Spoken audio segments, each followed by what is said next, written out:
Doctor గారు అసలు ఈ స్ప్రెయిన్స్ అనేది ఏ భాగాల్లో వస్తాయి? ఓపీడీ బేసిస్లో ఆర్ ఎమర్జెన్సీ బేసిస్లో నేను సాధారణంగా చూసిన స్ప్రెయిన్స్ అనేవి యాంకిల్ స్ప్రెయిన్స్ అమ్మ. నడుస్తున్నప్పుడు యాంకిల్ ట్విస్ట్ అయిందని మా దగ్గర చాలా మంది వస్తారు. అది కాకుండా షోల్డర్ జాయింట్ దగ్గర స్ప్రెయిన్ అయిందని వస్తుంటారు, నీ జాయింట్ దగ్గర స్ప్రెయిన్. సో ఈ స్ప్రెయిన్స్ అంటే ఏంటంటే మనం నార్మల్గా చేసే జాయింట్ మూమెంట్ కంటే దాని ఎక్స్ట్రా మూమెంట్ ఏదో ఒక రాంగ్ డైరెక్షన్లో జరిగినప్పుడు ఈ స్ప్రెయిన్స్ అనేవి జరుగుతాయి. సో మెడికల్గా చూస్తే ఇంటర్నల్గా లిగమెంట్స్ లేదా మజిల్స్ డ్యామేజ్ అవ్వడం వల్ల కూడా స్ప్రెయిన్ వచ్చిందని చెప్తాం అనమాట. సో కామన్ జాయింట్స్ అంటే యాంకిల్ జాయింట్ అని చెప్తాం, లేదా wrist, elbow and shoulder joints. So ఈ స్ప్రెయిన్స్ వచ్చినప్పుడు వెంటనే ఏం చేయాలి డాక్టర్ గారు?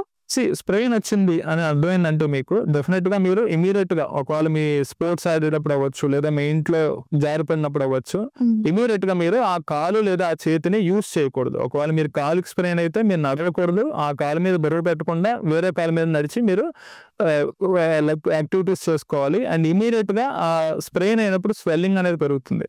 సో స్వెల్లింగ్ పెరిగినప్పుడు ఆ స్వెల్లింగ్ పెరగకుండా మీరు ఐస్ ప్యాక్స్ పెట్టుకోవాలి.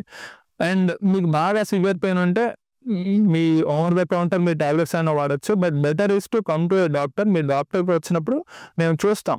కొన్నిసార్లు ఈ స్ప్రెయిన్ అయినప్పుడు ఓన్లీ లిగమెంట్స్ ఆర్ మజిల్స్ కాకుండా బోన్స్ కూడా బ్రేక్ అయ్యే అవకాశం ఉంది, ఫ్రాక్చర్ వచ్చే అవకాశం ఉంది. సో అలాంటి సిచ్యువేషన్స్లో మీరు తప్పనిసరిగా మా దగ్గరికి వచ్చి ఎక్స్రే తీయించుకుని ఫ్రాక్చర్ ఉందా లేదా అని చూసుకోవాలి. ఒకవేళ ఫ్రాక్చర్ అనేది లేకపోతే, ఎక్స్రేలో ఏం లేకపోతే, డెఫినెట్గా వచ్చిన ఫోర్స్ వల్ల ఆ బోన్ బ్రేక్ అయ్యకపోయినా చుట్టుపక్కల ఉన్న మజిల్స్ ఆర్ లిగమెంట్స్ అనేవి డ్యామేజ్ అవుతాయి. సో వాటినే స్ప్రెయిన్ అని చెప్తాం. ఖచ్చితంగా మీరు డాక్టర్కి వచ్చి ట్రీట్మెంట్ చేయించుకోవాలి. ఒకసారి స్ప్రెయిన్ అయితే మళ్ళీ అదే చోటు బలహీనం అవుతుందా డాక్టర్ గారు? అవును, ఒకవేళ యాంకిల్ స్ప్రెయిన్ అయిన పేషెంట్స్ మా దగ్గర చాలా మంది వస్తారు. సో తిరిగి మళ్ళీ యాంకిల్ లూజ్ అయినట్టు లేదా ఇన్స్టెబిలిటీ ఉన్నట్టు నీ జాయింట్లో కూడా అలా జరిగే అవకాశం ఉంది.